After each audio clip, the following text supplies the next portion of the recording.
because lots of international students think that the main way to getting a job with sponsorship is through a placement or an internship, but actually it's not guaranteed, you know, as you found out quite quickly, even though you've been working there, and I guess you were there for a year. So that's I was there for a year. Yeah.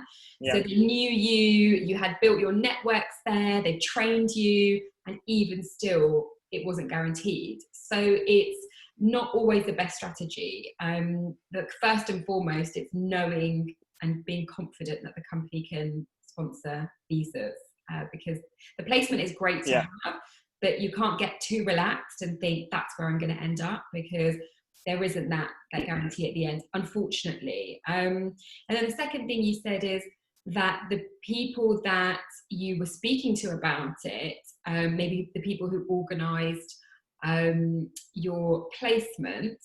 Can you hear me, Rennie? I just realised the connection went. You block out a little bit, but I can pretty much get the gist of it. Yeah. Okay. I can still hear you. So the people who arranged your placement didn't understand what the rules were, and this is a big problem, and this is something that our students mentioned even now. And what happens in a big organization is you've got different groups of people who are, you know, recruiting you, managing you in your role, in your placement internship, for example.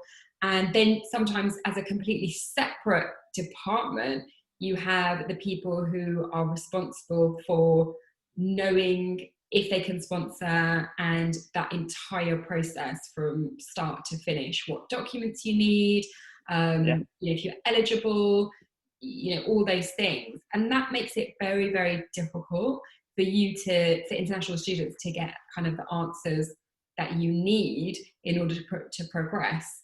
So it's common even at, you know, huge firms. Obviously you work for a, you know, large international firm, Arup, and it happens there. And it's just something to be aware of. And it's not ideal, but you as the international student may have to educate the employer and say, you know, I'm on a tier 4 visa, I need sponsorship, this is the process, this is what I need, and kind of help them with that journey and with that process. Because even another thing that you kind of mentioned is you said that they checked about the shortage skills. Yes, at the time there's a shortage skills occupation list, and the job that you would be getting after the placement and you're coming back wasn't on the shortage list, so they couldn't have sponsored you, although I think that might have changed now, because they change that every year. I know, exactly, because they like to keep it really confusing. So you're absolutely right. They still have the shortage occupation list, but that is going to change from January. They still have it. But if you are on a tier 4 student visa, you're exempt from a resident labour market test. You're exempt from the skills shortage. All of those criteria don't apply to you. And obviously you didn't know that. The people that processed your application didn't know that, so they're getting it wrong as well.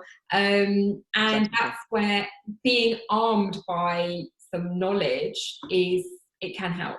It can help you have those conversations. But that would have been quite stressful for you, and quite upsetting, because you've invested so much time and then you have to start from scratch almost.